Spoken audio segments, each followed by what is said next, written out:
Saya kamari santa. Yemba mobali oyo Yesu. Yemba mobali oyo Yesu. Tendi mobali oyo Yesu. Yemba mobali oyo Yesu. Abikisa maladi. Ebele Mbote Nabino Balandia émission école de UFC. École de l'IFC, ils ont une émission où ils ont étudiants, ils ont l'université de la foi chrétienne, où ils ont évangéliste Roger Baka. Et bien, moi, je suis étudiant, étudiante à l'université de la foi chrétienne, et puis ils ont mis à Kinshasa, à Congo Brazzaville, à Angola, à Bénin, Portugal, partout, en France, aux États-Unis. Parce que dans l'université, ils sont étudiants de Sion. Pour que si moi, évangéliste Roger Baka, le moindre de tous, le gardien, le plus petit de tous les serviteurs de Dieu, le plus petit qui deviendra grand, le moindre. Et bien, moi, surtout pour l'encadrement, pour le développement, il y a le corps du Christ. Et puis pour la connaissance, vous allez transmettre. Et puis, il y a des étudiants, des chrétiens, il y a le monde entier. Si vous avez une émission, vous avez une considération et bien l'émission. Et bien, moi, je suis surtout pour la confiance et puis pour la pour que Nazala l'une de Tobi, oui, madame, la numéro de Sika, pour l'autre couple moko oyo bango bazali aussi étudiant il y a université de la foi chrétienne oyo nakotika bino moko bo découvrir bango pe boye bango bauti wapi to bauta wapi pe bazabanani pe ça kindengeni pour que bango bakoma université de la foi chrétienne parce que bato ebele bazokanisa ke kosala nzambe ezaka papa yemoko to mama yemoko OK papa na maman bakoki kosala nzambe bango ensemble to bakoki ko apprendre la parole de Dieu, de connaissance de la parole de Dieu ensemble pour le développement de la famille, le foyer et aussi la société. Nous avons un couple oyo bisona bino to découvrir bango pe to eba l'ungeni basala ki po bakoma na université de la foi chrétienne puis ngeni bakutana ki na évangéliste Roger Baka nde na lobi mote papa Deborah. Merci beaucoup Tony Zambe, biso tozali couple patience. Ngai komona ngai patience pagelewe pepepeme. Nazali moko ya étudiant ya université de la foi chrétienne, pe moko ya professeur assistant et biso toza komi na université de la foi chrétienne Cité Verte oyo tozo kamba depuis quelques mois na confiance papa Roger Baka a pesi biso pour détoyer bako kamba université wana ya section Cité Verte. Papa Patience aye yé mon côté. Papa Patience le travail qui n'est pas de Papa Patience to yambi couple. Et là qui c'était Papa Patience à mon côté à zona maman. Taba et pas y voir puis to aucun découvrir peut aussi maman azali ndengeni pe azali nani ne en cette présentation il y a comme on aye notre dit moté maman. Mote papa Deborah, merci beaucoup. Nga kombo na ngai mama babenga ngai kombo na ngai baboti na ngai bapesa ngai zali Tundu Savu Denise.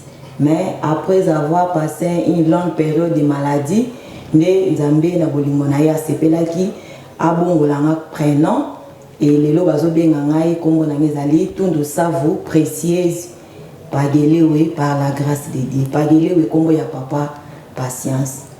Merci beaucoup. On a vu Marango Kombo ya papa. Tala et Simula Makasi, ce qui a commis ensemble, donc le été, mais balé, Basangali, Bakoma Moko.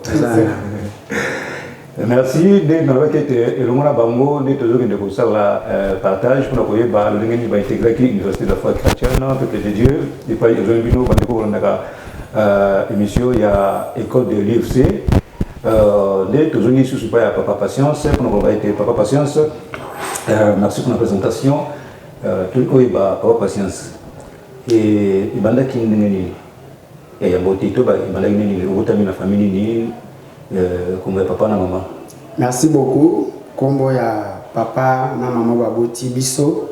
Papa comme les alaki Alphonse Pembe pe maman Hélène Polavu et na lokumu na Nzambe asiabenga bango déjà ba pe mana kimia na botami na libota ya bana 9 o na za mwana nzuka dans les cadets na 9 wana tobotamaki 7 filles et 2 garçons et na bolingo ya Nzambe misato déjà nkolo abenga bango totikala 6 bongo toza na 5 filles pe na tikala garçon nga moko mwana suka ndenge toza ko évoluer katina nkolo lelo. Papa Patience oza marié oza couple mais ebandaki ndenge nini bo ya ko s'intégrer na université de la foi chrétienne bolongwa place boza kuna boyati na université de la foi chrétienne ebandaki ndenge nini inspiration nini oyo ezwaki bino pour que yona mama boya ko s'inscrire na université de la foi chrétienne pe wanda ko zwa formation to ko ya. Merci beaucoup papa Deborah totondi Nzambe mpona ngolu oyo epesameli biso po ete toyeba kopesa témoignage na biso ya intégration na biso na kati ya IFC. Donc mpona koloba papa Roger d'abord toyebaki ye depuis kala na bainterprétation ya film nigérien tobandi kolanda ye tant tozalaki nano bajeune ntina ndenge tokoli mais esalemaki à un certain moment tobandaki susu komona ye te na télévision et Dieu voulant esalemaki que nga lokona bandokende mosala mama tikalaka na ndako un jour azozape ndi akoyaki na chaîne moko Numérica TV ndi akutaki papa na émission sur l'ignorance à la connaissance mama akomaki kolanda alors jour moko ntango nauti mosala mpe na ye nakuti azolanda émission wana de l'ignorance à la connaissance nde natuni ozolanda nini ya bino yaka nanu yakolanda nanu papa o est ce que oyebi ntango natali na télévision joni o nayebi ye aza évangéliste Roger Baka nayebaki na interprétation ya bafilme o akoma koteya nde mama lobi wi nakoma kolanda ye tolanda ye nanu nde ensemble tokomaki mpe kolanda so ezalaki nauti mosala nazongi avant avec le programme oyo ezalaki na chaîne wana Numérica tokomaki kolanda papa na kati ya émission de l'ignorance à la connaissance et au fur et à mesure tozolanda émission nde place adresse eyaki kopesama ya université de la foi chrétienne à l'époque ezalaki nano na Kitambo et maintenant ya koya nano ezalaki te et puis bapesi susu adresse ya ERB tobe papa Roger fungoli mpe chaîne na kombo ya ERB toye koprogramme na télévision na biso na TNT tokomaki mpe kolanda maintenant bacours na niveau ya télévision mais au fur et à mesure tokomaki kolanda bacours nde Nzambe maintenant akomaki kolobela biso na nzela ya bandoto alors po tokota na ndoto na oswete mama banda nano oya ye ndenga peut-être na koki ko continuer mpona koyeba ndenge biso tokomaki na kati ya université de la foi chrétienne. Papa Patience tokokoma na esika bandoto mais toni koyeba banda bokoma na université de la foi chrétienne IFC ensemble impression na yo eza nini banda okoma na kati ya université de la foi chrétienne? En tout cas, l'impression dans la liboso, c'est d'abord la connaissance. Les photos sont vraiment sincères. Quand il y a une vision dans la IFC, puis même il y a papa Roger, Baka, Tolanda, miracle. Tolanda pété, bon, quoi que ce soit, mais Tolanda connaissance. Mais nous les autres, dans mon candidat, il y a Osée chapitre 4, verset 6. Nous les avons dit, mon peuple est détruit parce qu'il manque la connaissance. Alors qu'aux gens la connaissance, on est salé qui était bisso. Tous ceux qui vraiment détruit, il faut tous la sincère. Et à partir de Kolanda, papa Roger dans la télévision, dans des émissions, dans des interventions, nous avons senti que ces messieurs ont la connaissance de ma campagne. Si tu as tout poussé dans la télévision, et aujourd'hui, impression à Bissou, où ils ont ça la télévision, dans l'université de la foi chrétienne, ils ont connaissance. Donc, on va avoir connaissance, il y a ma il y a Bible, puis il y a Nzambe. En tout cas, personne n'a vraiment un côté positif pour la Rolanda. Et papa Roger n'a connaissance, il y a Bible, puis il y a ma Nzambe, où il y a un peuple de Dieu. Eza esimo vraiment pour vanda na iska ou connaissance il y a parole de Dieu ils ont fait ça parce que eza moko na ba fondation oyo eza ko batela vraiment mabota parce que batebele baza ko bunga kuna kozanga connaissance donc même Bible le Osée 4 6 si je ne me trompe pas donc c'est ça na et pas maman ndenge tolobi Université de la foi chrétienne est apporté nini et pas na binoto et pas na yo banda qui bokomi awana Université de la foi chrétienne et pas évangéliste Roger Baka. Merci beaucoup Papa Déborah. Moi je pense que l'Université de la foi chrétienne en tout cas il a apporté vraiment ébélé na kati na bomo na surtout na kata couple na biso les pas avoir tel que l'obadi surtout et pas na kati ya do elongo vraiment ignorance pour ezala ki kati na biso. L'ignorance ezalaki vraiment ya makasi na sens que tozali na to kosambela na to yebaki vraiment ba vérité oyo eza na kati ya parole de Dieu te. Donc ignorance ezalaki tozokende église mais des fois ba verset biblique un moko oyebi te mais lelo vraiment na komi pe ko réciter pe verset biblique na vandi pe na kangi pe verset biblique na vandi pe na komi pe capable pe ya ko expliquer pe moninga na mwasi pe parole de Dieu en tout cas. Donc IFC Université de la foi chrétienne il a apporté et belé vraiment kati na bon moninga surtout na couple na biso de fongo le biso pena misune bakino ba ba ke fongo le biso pena mémoire ba makambe belé to yeba kete melelo grâce ya connaissance pour tozui to yebi pe et songi biso. Merci beaucoup. OK. La télévision et les chaînes il y a restauration et valeur spirituelle inversée netolaki Izawana pour former la nouvelle élite où il va pour ça changement na kati ya corps du Christ to na mosala ya Nzambe oyo bandeko ebele to ba ene na biso basi ba traverser o ba BBC pour toujours on a été mosala ya Nzambe et sous soutien te bato bana posa pour apprendre mais baza sous na tout pour apprendre la vraie parole de Dieu, la vraie connaissance. Parce que nous sommes déjà vraiment beaucoup plus bafoués. Papa Patience, l'Université de la foi chrétienne, ils ont coopéré sa fondement. Mais est-ce que naïbité, Banda Boy Awa, parce que naïbi est basé sur fondement, il y a quatre socles. Oui. Donc naïbité, Banda Boy, aussi aujourd'hui, nous apprendre nini. Na cours de fondement. Merci beaucoup Papa Nabiso Déborah pour ton Nzambe. Koya Nabiso na Université de la foi chrétienne de Lubaki cours les apôtres sur le fondement de la vie spirituelle du christianisme. Alors kuna ndenge Papa définissait qui le fondement c'est le fait justificatif d'une croyance. Et cours les apôtres en accord avec le livre de Psaume, le chapitre 11, le verset 3, où la Bible dit quand les fondements sont renversés, le juste, que ferait-il? Puis à compléter le Psaume 82, le verset 5 à 7. Alors l'Université de la foi chrétienne, nous avons 4 socles où nous allons apprendre. Le socle à l'Ibosso, c'est la découverte de ce que l'on est par rapport à Dieu. En accord avec 2 Thessaloniciens, le chapitre 5, le verset 3, où il dit que le Dieu de paix vous sanctifie lui-même tout entier et que tout votre être, l'esprit, l'âme et le corps soient conservés irrépréhensibles lors de l'avènement de notre Seigneur Jésus-Christ. Dans la première socle, enseignement, où il dit que et que Moutou a découvert Azanani par rapport à Nzambi. On a texte, il y a des Thessaloniciens, tout le monde a été, l'être humain a composé dans 3 ordres. Esprit, âme, paix, corps. Or, nous les avons à Job, chapitre 33, verset 14 à 15, était Job, chapitre 32, le verset 8, en réalité, dans l'homme, c'est l'esprit. Donc, biso na IFC Awa, tout le bakaïté, ceux qui nous ont aux anani. Donc, par rapport à la première socle, je suis un esprit et il y a une âme qui habite dans un corps. Puis, la deuxième socle n'est pas intitulé la découverte de ce que l'on a.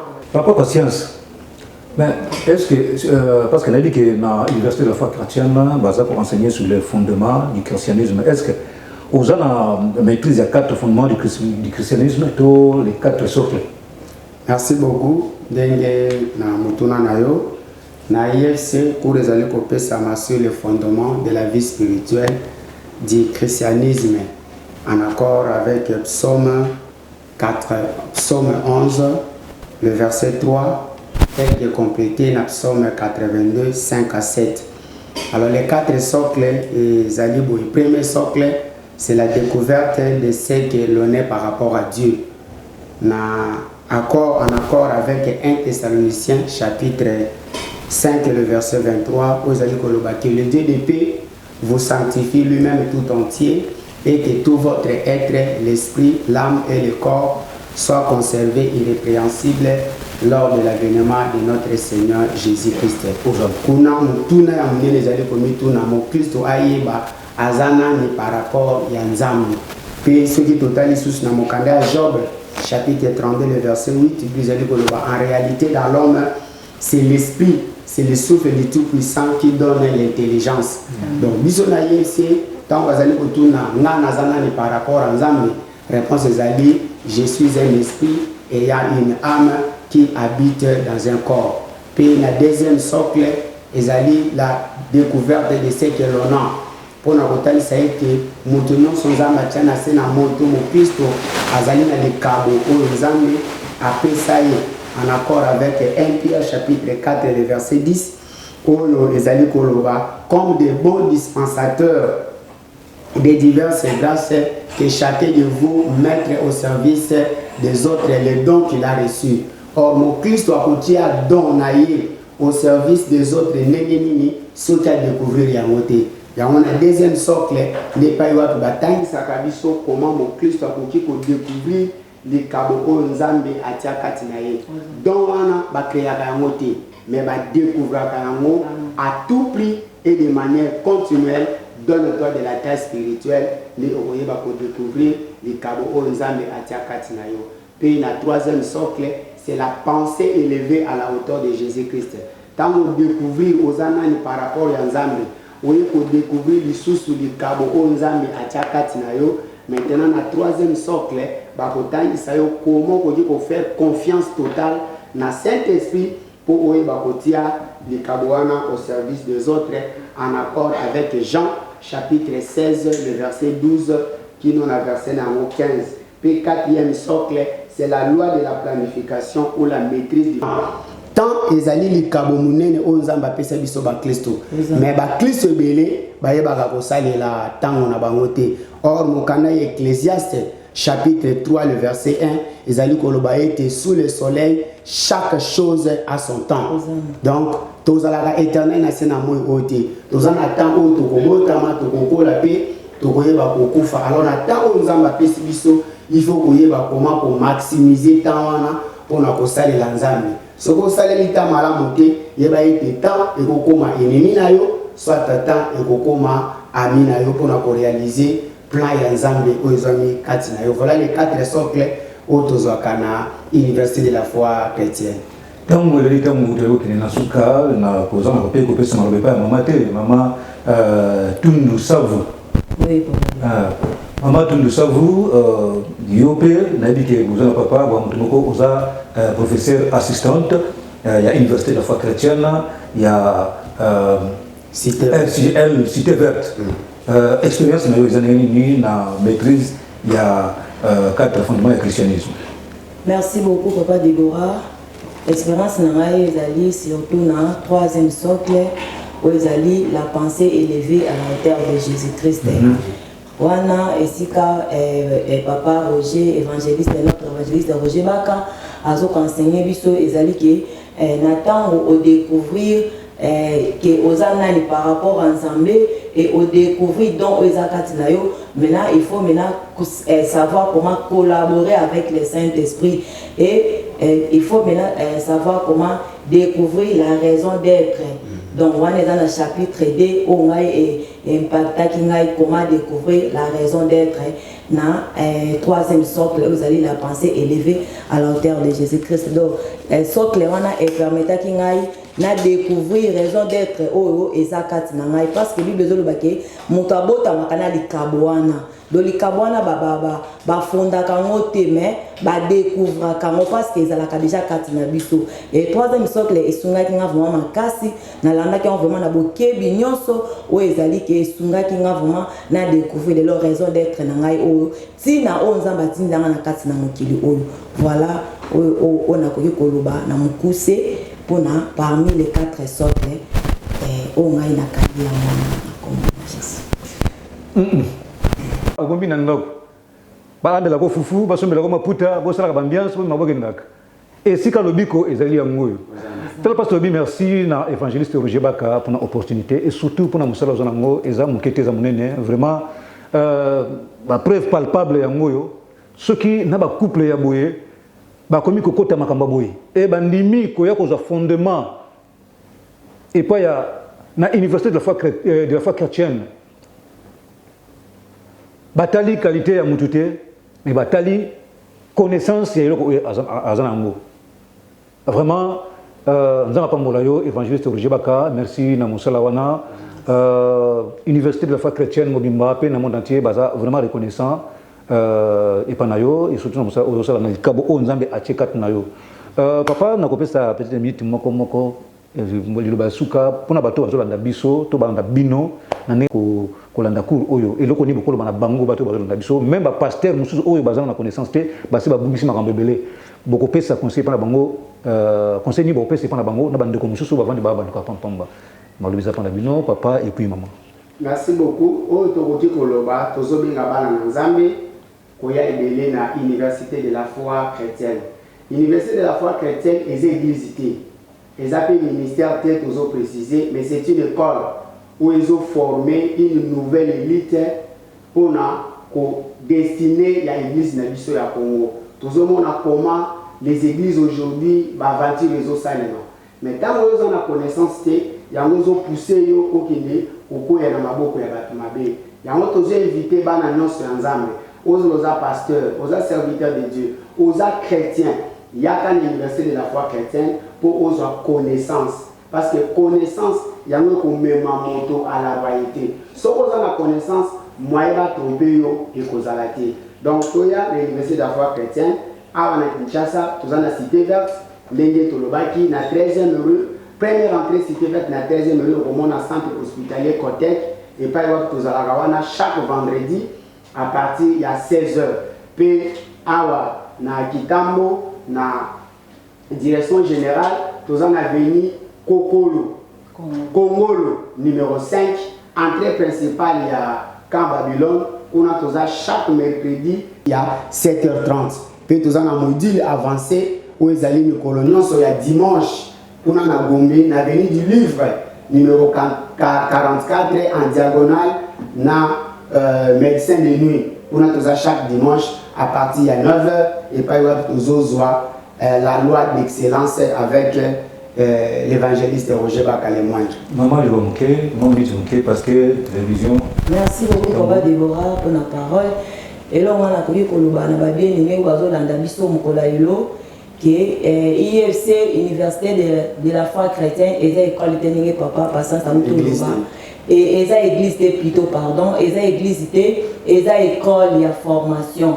Donc formation na eponi mutu te onga na déjà pasteur te bien aimé. To bengi si mutu nyonso. Eza la niveau na yo, eza la race na yo, to bengi mutu nyonso yaka kozwa connaissance parce que surtout ba maman, lelo tozo mona ba maman papa bali ovantika na ndako atio loka kido ndako te maman ya kozwa connaissance wana ekosunga yo na foyer na yo.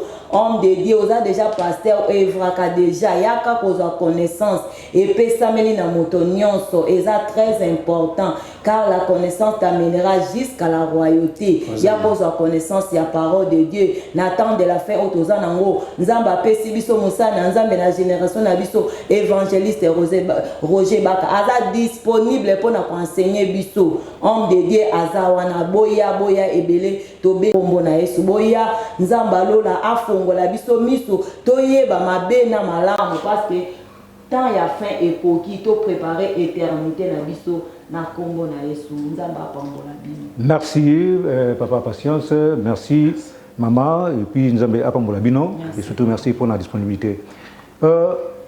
Ce qui bolanda ki émission na boke binyoso pe na esengo nyonso na nzela ya caméra nde tomoni kuna to na Stani Bakwa et puis de Saïbav et puis na nzela régie Yoshi Lucilao pe fille ya Lungila. Merci na maman Feli Mbuyu na Monga Fula. Merci na papa Daniel. Merci aussi na honorable Faberger Mutombo Kalala et puis Mardoché Elongo Djuma Mbote Bele Panayo, Nathalie Bachelier na Ozone et Bele Mbote Panayo na maman colonel Princesse Lusamba. Donc to kutana bino pour nambala sima, j'espère que couple bomoni to ya mabongo lisusu prochainement parce que télévision isa tangu de to lobi na bino botikala malamu ipa nyonso bizoni bino.